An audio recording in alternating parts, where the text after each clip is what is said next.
দিদি ভাই এসে গেছে তোমরা। দিদি বাবু কত কি নিয়ে এসেছো তোমার হাতে। ও বিজলি সোনা একটু রাখ না বাবা। হ্যাঁ একটু ওখানে রাখো, ওখানে রাখো। হ্যাঁ ও দিদি ভাই জামাই দাদা কোথায় গো? এই ওনার কথা আর আমাকে বলিস না তো। ও সারা জীবন মানুষটা আমাকে জ্বালিয়ে মারলো। বেরোচ্ছি তখন বলে আর্জেন্ট মিটিং, যেতে পারবো না, চলে গেল। অলোকটা থাকলে ঠিক জোর করে নিয়ে আসতো।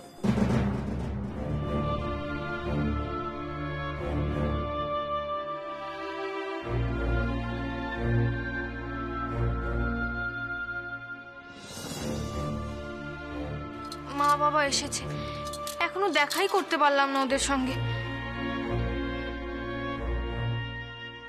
সবাই চলে গেছে, আর রাধারানী আন্টিরা যতক্ষণ না ডাকছে হুট করে তো যেতেও পারছি না ওদের কাছে।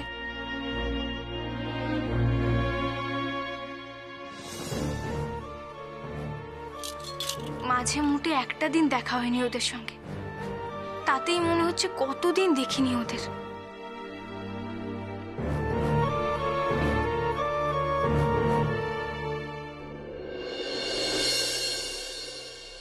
হ্যাঁ রে রূপু, বলছি যে অলোকের কোনো খোঁজ টোজ পাওয়া গেল?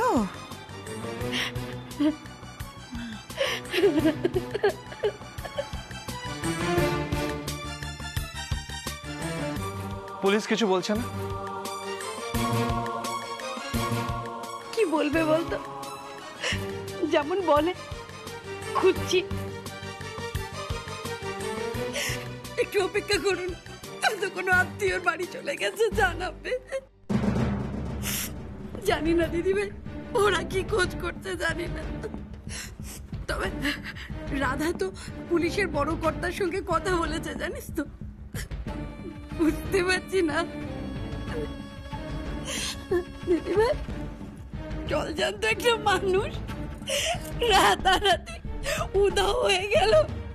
আমি আমি বুঝতেই পারছি না দিদিভাই, আমি কিচ্ছু চাই না, আমি শুধু চাই আমার সিঁদুরটা অক্ষয় থাক দিদিভাই।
আরে আঙ্কেল, আপনারা এসে গেছেন? এই তো জামাই।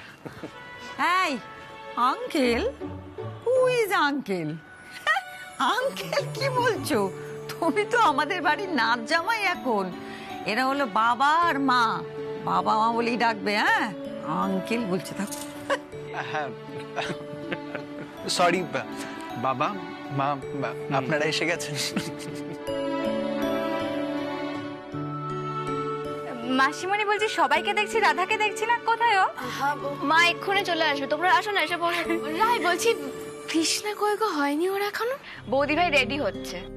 ও মা তাই তো, কৃষ্ণা তো এখন রায়ের শুধু বোন না, বৌদিও। ও দিদি বলছি চলো না গিয়ে একবার দেখে আসি মেয়েটাকে কেমন সাজাচ্ছে।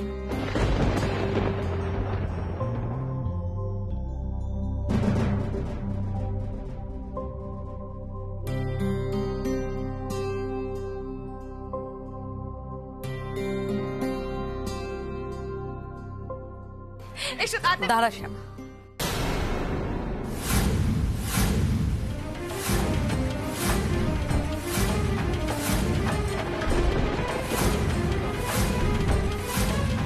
কি হলো রুক্মিণী মাসি, শ্যামাকে আটকালে কেন? মানে এনি প্রবলেম?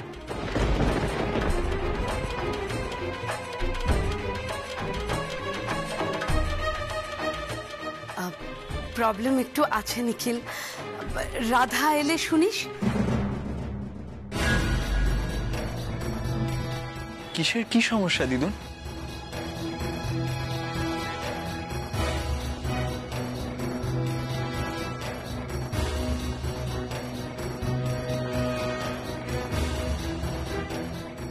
রাধা, রাধা এখানে আয়, এসে সব কথা তুই এসে বল, আয়।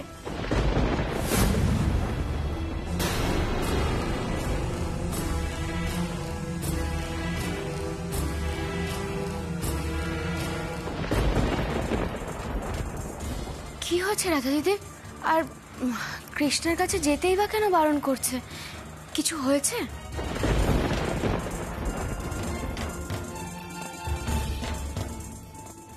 শ্যামা, রাধা কাল অনিরুদ্ধকে নিয়ে শিলিগুড়ি চলে যাচ্ছে, তার আগে সবটা পরিষ্কার হওয়া দরকার। রাধা তুই বল এবার সব।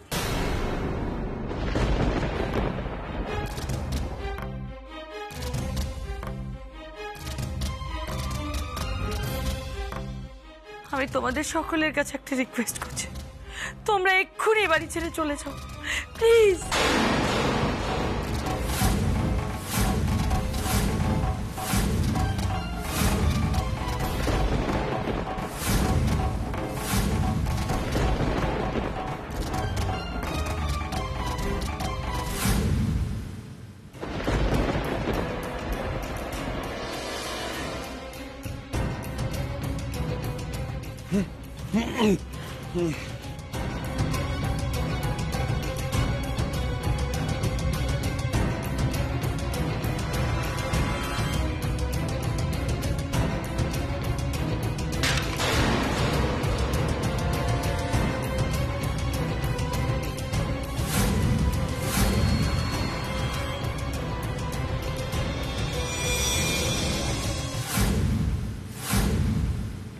মানে এসব তুমি কি বলছো রাধা দিদি?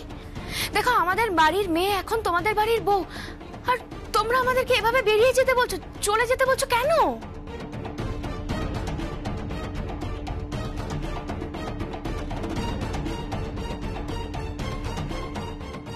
তার কারণ আমি বলতে বাধ্য হচ্ছি।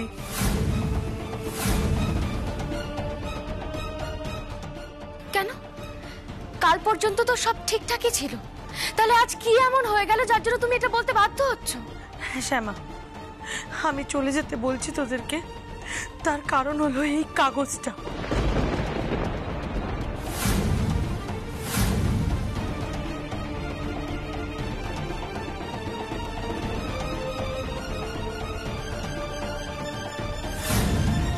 কি এমন লেখা আছে এই কাগজে যার জন্য তুমি আমাদেরকে চলে যেতে বলছো?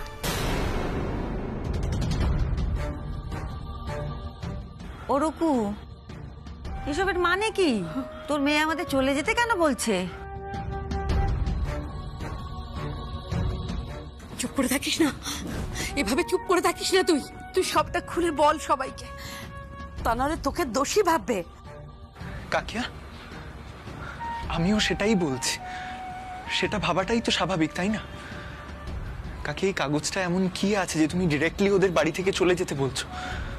ওরা কৃষ্ণার বাবা মা, আত্মীয় স্বজন, তুমি এভাবে ওদের অপমান করতে পারো না।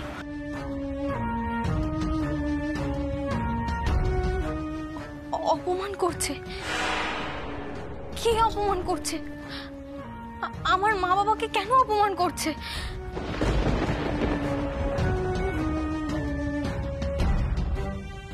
না না, এখানে দাঁড়িয়ে সময় নষ্ট করলে চলবে না, আমাকে এক্ষুনি যেতে হবে। হ্যাঁ মা, মা, মা, কৃষ্ণা, মা।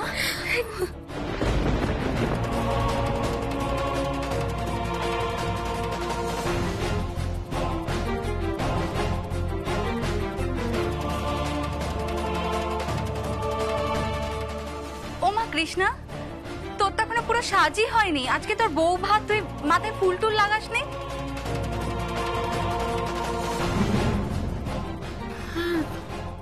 কি ব্যাপার কৃষ্ণা, তোকে কেউ সাজাতে আসেনি?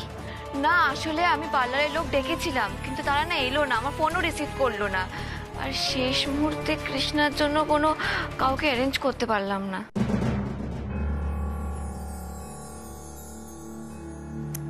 শ্যামা, ছাড় না, কি হবে পার্লার থেকে লোক এনে? তোর মেয়ের যা কাকের মতন গায়ের রং, ও যতই ময়দা ঘষ, বকের মতন রং কি আর হবে?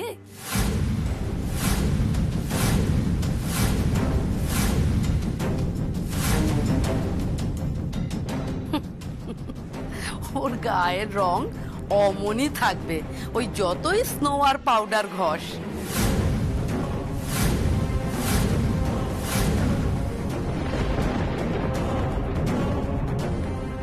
এসব তুমি কি বলছো গুরুমা? কালো ফর্সা কি বলতে চাইছো তুমি? তুমি নিশ্চয়ই এটা খুব ভালো করে জানো, এই রঙই আমার অহংকার।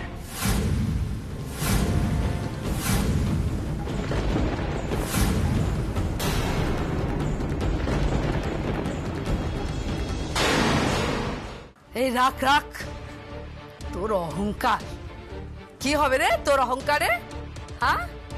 যদি এই গুন্ডা দিয়ে বিয়েটা না হতো, তাহলে তোর কি মনে হয় তোর এই কালো মেয়ের সঙ্গে দত্ত বাড়ির ছেলের এভাবে বিয়ে হতো? আমরা এই কালো মেয়েটাকে বউ করে আনতাম শ্যামা?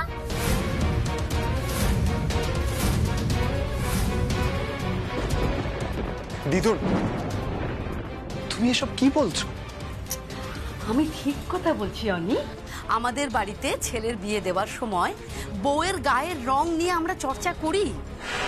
বউ কালো না ফর্সা সেটা অপছন্দের হলে আমরা কথা বলি।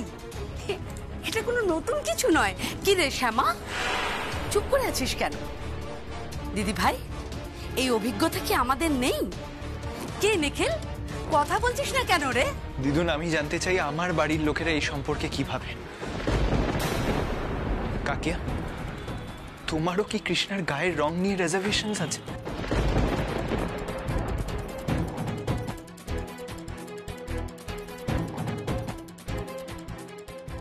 চুপ করে থেকো না রাধা দিদি।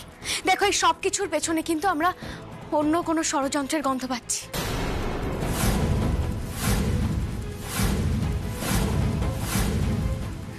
এর মধ্যে কোনো ষড়যন্ত্র নেই রে শ্যামা। নেই? তুই শিওর? আজ তোদের অ্যাটিটিউড দেখে মনে হচ্ছে অবশ্যই ষড়যন্ত্র আছে, নাহলে এক রাতের মধ্যে এতটা চেঞ্জ। অনিরুদ্ধ আর কৃষ্ণার জোর করে বিয়ে, আর তারপর মিশুমশাইয়ের উধাও হয়ে যাওয়া। ভেবে দেখলে বিষয়গুলো খটকা লাগার মতো নেই।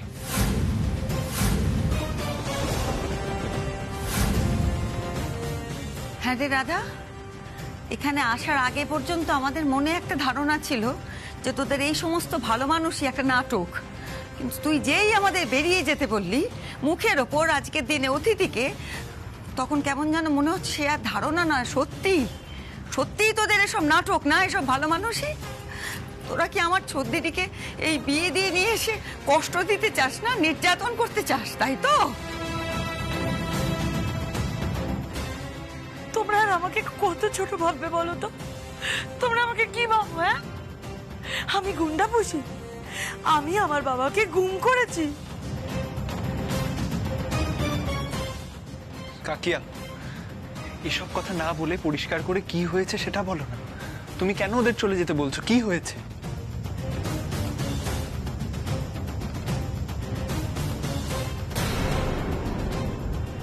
কি আর বলবো বলো তো অনি বেটা, সবাই তো এখন আমাকেই দোষ দিচ্ছে।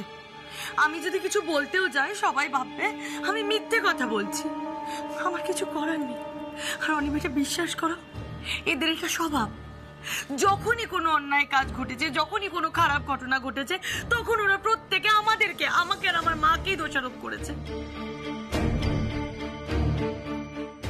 কাকিয়া, ওসব কথা থাক। তুমি শুধু আমায় এটুকু বলো, কৃষ্ণাকে আমার স্ত্রী হিসেবে মেনে নিতে তোমার কোনো আপত্তি আছে? না অনি বেটা, আমার কৃষ্ণাকে মেনে নিতে কোনো আপত্তি নেই। আপত্তি তো তোমার মায়ের।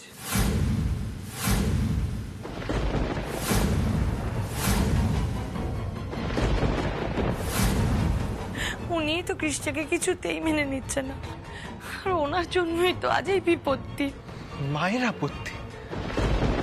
কাকিয়া, মা তো অসুস্থ। মা সুস্থ হয়ে গেলে আমি নিজে মায়ের সাথে কথা বলবো। আর এই চিঠিটা কার? শ্যামা, তুই জাস্ট একবার এই চিঠিটা পড়, দেখ সবটা বুঝতে পারবি। প্লিজ পড় একবার। তুমি তো চিঠিটা পড়েছো রাধা দিদি, বলো না কি লেখা আছে ওতে। না রে শ্যামা, আমি নিজের মুখে এই চিঠিটা পড়তে পারছি না, আমার খুব অস্বস্তি হচ্ছে।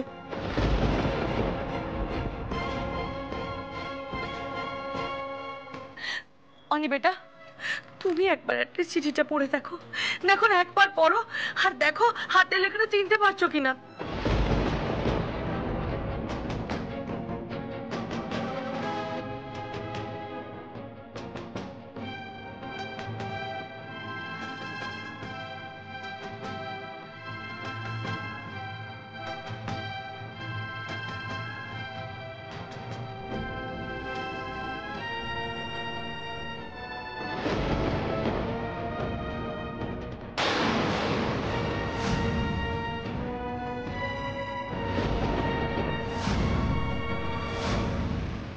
অনিরুদ্ধ, তাড়াতাড়ি দেখো চিঠিতে কি লেখা আছে, আর হ্যান্ডরাইটিংটা চেক করো, দেখো তোমার মাই এই চিঠিটা লিখেছে কিনা। হ্যান্ডরাইটিংটা তো মায়েরই। কাকিয়া, মা তোমায় এই চিঠিটা কখন দিল? অনি বেটা, কাল তো আমি আদর করে কৃষ্ণাকে ঘরে তুলেছিলাম, কিন্তু দিদিভাই এই বিয়েটা মেনে নিচ্ছে না কিছুতে।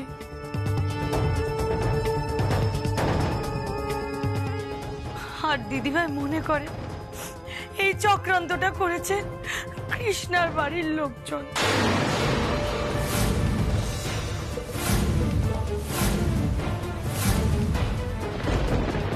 কি আমরা কি চক্রান্ত করেছি? দিদিভাই মনে করে তোদের কালো মেঘকে গুন্ডা দিয়ে তুলিয়ে নাটক করে আমাদের বাড়ির ছেলের ঘাড়ে ঝুলিয়ে দিয়েছিস।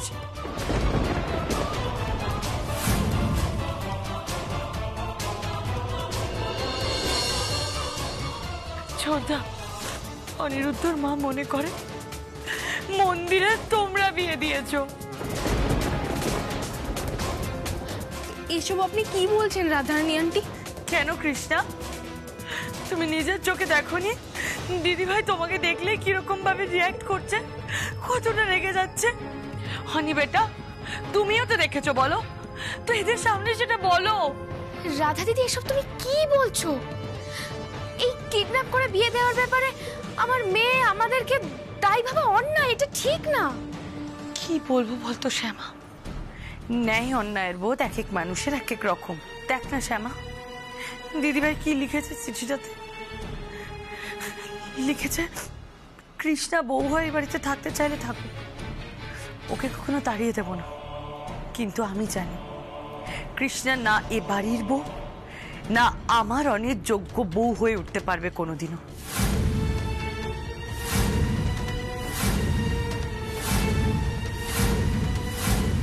ওকে আমি কোনোদিনও দত্ত বাড়ির বৌমা হিসেবে মেনে নেব না।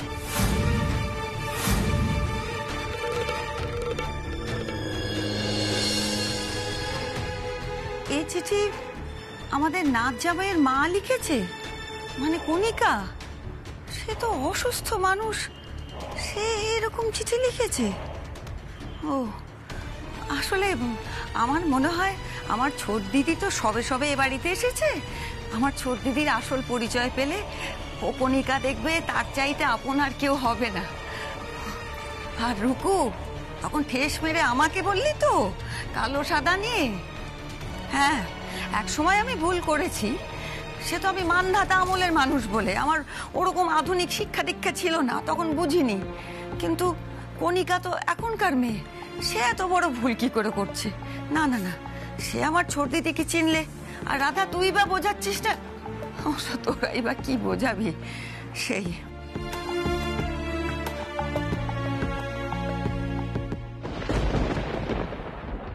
কে বললো বোঝায়নি বলো তো? তুমি তোমাদের মেয়েকে একবার জিজ্ঞেস করে দেখো না, আমি কাল থেকে কতবার শুধু কৃষ্ণাকে নয় অনি বেটাকেও সঙ্গে করে দিদিভাইয়ের কাছে নিয়ে গেছি। দিদিভাইকে বলেছি তুমি তোমার ছেলে বৌমাকে আশীর্বাদ কর। দিদিভাই কিছুতে রাজি হলো না। ইভেন দিদিভাই আশীর্বাদের হাত পর্যন্ত ওর মাথায় রাখেনি।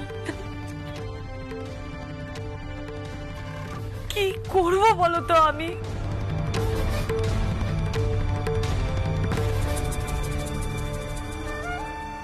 কাউকে কিচ্ছু করতে হবে না, আমি নিজেকে এ বাড়ির যোগ্য প্রমাণ করেই দেখাবো।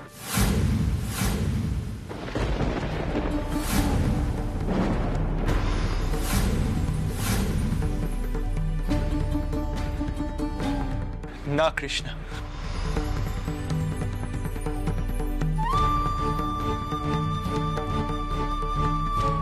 কৃষ্ণা, এই চিঠির পরেই বাড়িটা তোমার জন্য যোগ্য হয়ে উঠতে ব্যর্থ হয়েছে। এতে তো তোমার কোনো দায় নেই। তুমি কেন নিজেকে প্রমাণ করতে যাবে? জোর করে নিজেকে প্রমাণ করতে যেও না কৃষ্ণা। কেউ দাম দেবে কিনা জানো?